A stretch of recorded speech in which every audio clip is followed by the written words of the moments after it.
ہر چیز کے لیے قدرت نے ایک مہلت مقرر کی ہوتی ہے. جب کسی چیز میں خرابی ہوتی ہے، کسی معاشرے میں کوئی بڑی خرابی ہوتی ہے جو ہمارے ہاں ہے، نظام عدلی نہیں ہے، غریب آدمی کے لیے کوئی تحفظ نہیں ہے، انصاف نہیں ہے، پولیس ٹھیک نہیں ہے، بہار ٹھیک نہیں، سول سروس ٹھیک نہیں، شرافیہ کا سلوک ٹھیک نہیں، بچے سکولوں میں نہیں جا سکتے، سڑکوں پہ بھکاریوں کی تعداد ہر روز بڑھ رہی ہے.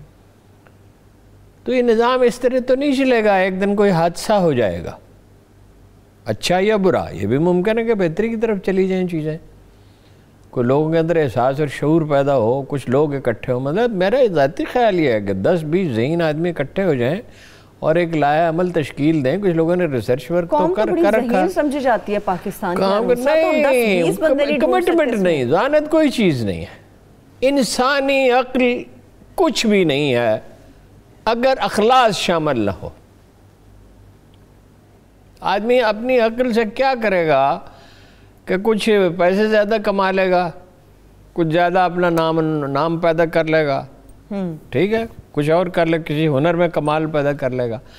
اصل چیز میں نے شروع میں یہاں آپ سے عرض کیا کہ وہ درد اور اخلاص ہے. جب شیطان نے اللہ سے کہا کہ میں اسے گمراہ کروں گا، وہ فرشتوں نے بھی کہا یہ خونریزی کرے گا انسان. تو جب شیطان نے کہا میں اسے گمراہ کروں گا، کیونکہ وہ تو اس کی فطرت سے تو واقف تھا، اس کی جبلتوں سے تو واقف تھا. اس کو شہرت کی خواہش ہے، اس کو دولت کی خواہش ہے، اس کو غصہ اس کے اندر بھرا ہوا ہے، انتقام کا اس میں جذبہ ہے. تو اللہ نے کیا کہا؟ اللہ نے کہا مگر میرے مخلص بندے گمراہ نہیں ہوں گے. اخلاص شرط ہے. وہ درد مندی کہاں ہے جو محمد علی جناح میں تھی؟ فاطمہ جناح نے لکھا ہے لاہور کے قریب کا کوئی ریلوے اسٹیشن تھا، اب مجھے یاد نہیں وہ کون سا تھا. عام طور پہ وہ رات کو اٹھ کے ہجوم سے خطاب نہیں کرتے تھے، انرجی کم تھی، سوتے تھے، اور لوگ ان کا احترام بھی بہت کرتے تھے. بس گاڑی میں لوگ ریلوے اسٹیشن پہ ایک جھلک اگر دیکھ لی تو بڑی بات ہے، خطاب نہیں کرتے تھے. اس دن انہوں نے خطاب کیا.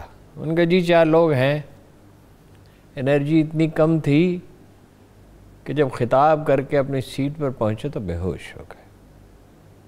کھانا برائے نام آخری برسوں میں کھاتے تھے، لیکن ول تھی، ایک آئرن ول تھی اور اخلاص تھا کہ چٹاگانگ سے لے کے چترال تک چلے جاتے تھے. اور خود ذاتی فکر کتنی تھی ذرا ملاحظہ فرمائیں.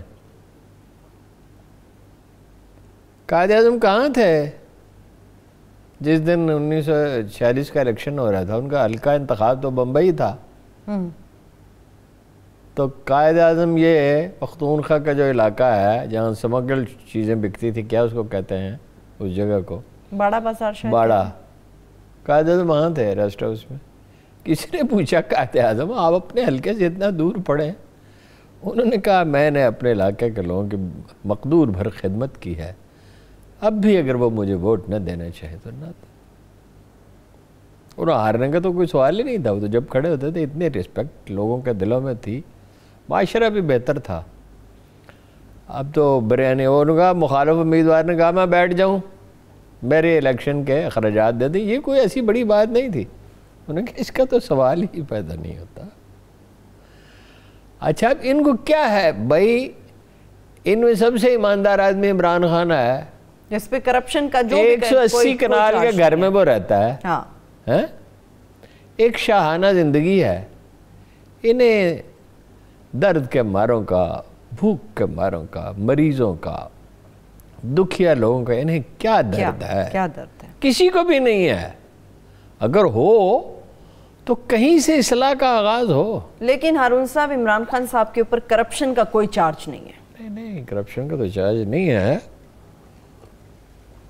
مگر عمران خان صاحب پہ عقل مندی کا بھی کوئی الزام نہیں ہے.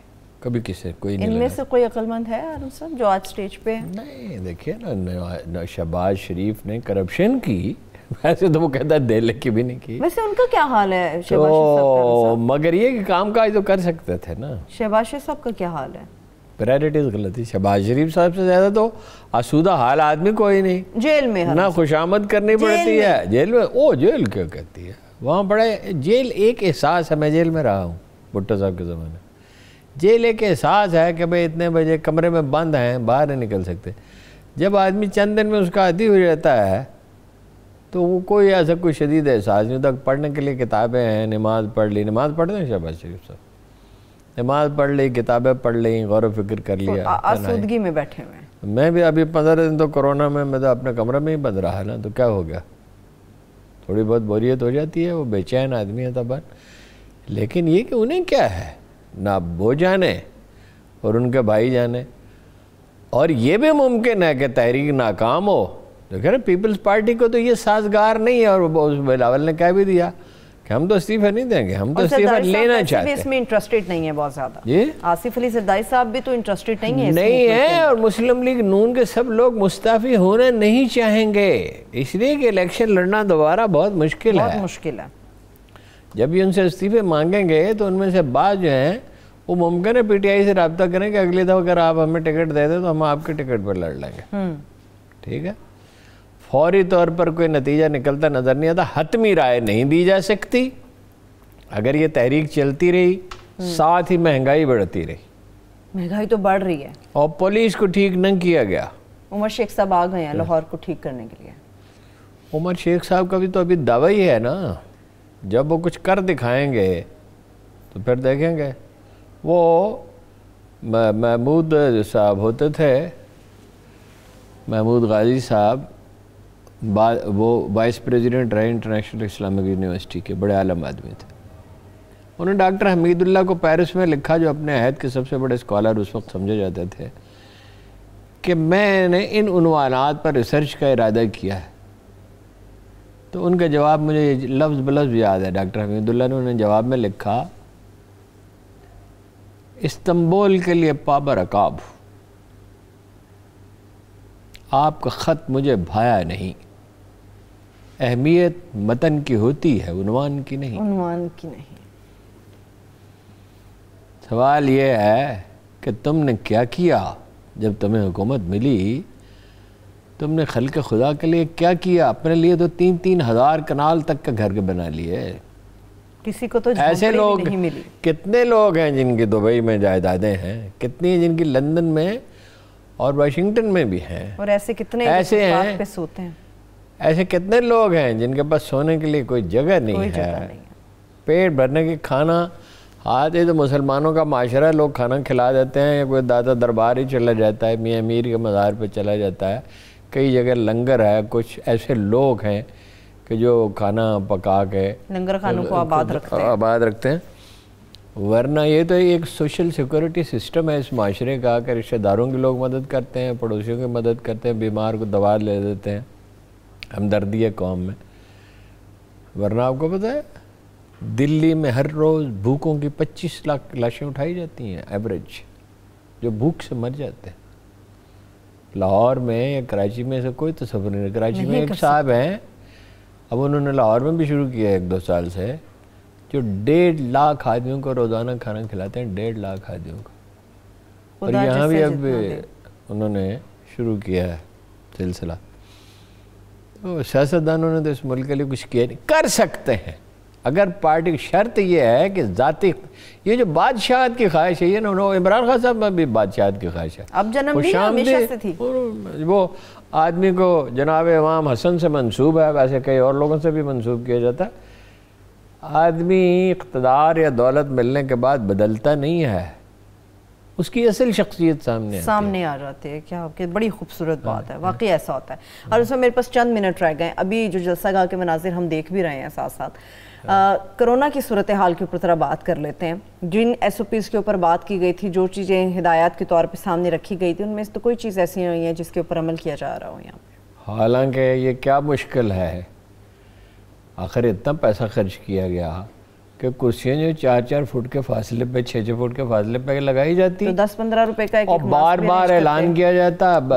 اگر وہ اس کے لیے پیسے ہو سکتے ہیں, بریانی کے لیے پیسے ہو سکتے ہیں, تو ماسک کے لیے نہیں ہو سکتے. بریانی پہ تو قوم آئے گی نا. 2-2 لاکھ روپے لوگوں سے لیے ہیں, جن چندہ لیا ہے نا ان سے 15 روپے کا ماسک اور کرسی کی کرایہ, اور کوئی فنڈز کی کوئی کمی تو نہیں تھی. اور یہ اس سے کرونا پہلے بھی وہ تبلیغی اجتماع سے اور وہ ایران کے بارڈر پہ جو لوگ تھے اور جن کو ملتان میں رکھا گیا تھا، ڈیرہ غازی خان میں رکھا گیا تھا، ان کی وجہ سے بڑھا تھا، اب پھر بڑھے گا. ٹھیک ہے، بہت زیادہ نہ سی تو کچھ نہ کچھ بڑھے گا. تو کیا انسانوں کو بیمار کرنا ایک ایسی چیز ہے جس کی پرواہ ہی نہ کی جائے. وہ اسٹیج سے بار بار اعلان کیا تھا کہ وہ فلاں صاحب بیٹھے ہیں، انہوں نے ماسک نہیں پہنا، وہ مہربانی کر کے ماسک پہن لے. اگر اصرار کیا جاتا تو لوگ پہن لیتے. یہ بھی کہا گیا تھا کہ جلسہ گاہ کے اندر وہی لوگ آ سکیں گے جنہوں نے باقاعدہ طور پہ ماسک پہنے ہوئے ہوں گے، مگر جلسہ گاہ میں کوئی ایک ایسا شخص نظر نہیں آ رہا جس نے ماسک پہنا ہو. اسٹیج کے اوپر چند ایسے رہنما جنہوں نے ماسک پہنے. مریم بی بی بھی ماسک کے بغیر ہی ہمیں نظر آ رہی ہیں اس وقت. نہیں، جنہوں نے پہنے انہوں نے اچھا کیا، سمجھداری کا مظاہرہ کیا ہے. لاپرواہی اس قوم کی فطرت ہے.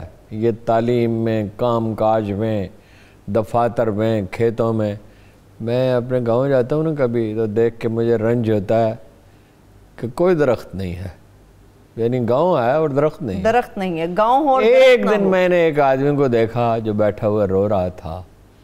میں نے کہا کیوں رو رہے ہو؟ اس نے کہا یہاں 4 درخت تھے جامن کے جو پٹواری نے کٹوا دیے ہیں. اس نے کہا حکومت کا حکم ہے، حالانکہ حکومت کا حکم تو بالکل ہی نہیں ہوگا، اپنے لیے اس نے کٹوائے ہوں گے. تو وہ رو رہا تھا ان درختوں کو. ایک لاپرواہ بے نیاز قوم ہے.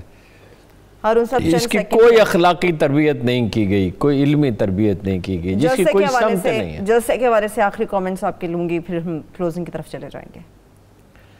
پہلا کمنٹ بھی یہی تھا اور آخری بھی یہی ہے کہ اگر تو یہ جلسے جاری رہے اور مہنگائی بڑھتی رہی تو دیکھیے تھا انڈیا نے ایک میسیج دیا ہے ٹھیک اس موقع پہ. جی، اوماڑا میں آدمی مارے گئے، وزیرستان میں مارے گئے، کراچی میں ایک ممتاز عالم دین کو جو فرقہ پرستی کے مخالف تھے جی اور بھلے آدمی تھے نہایت، انڈیا نے ہمیں میسیج دیا ہے کہ ہم جب چاہیں افراتفری پیدا کر سکتے ہیں. چلیے کلوزنگ کی طرف چلتے ہیں. شکریہ، تھینک یو سو مچ ہارون صاحب. میرے تمام دیکھنے والوں کو شکریہ. مجھے اجازت دیجیے. اللہ حافظ.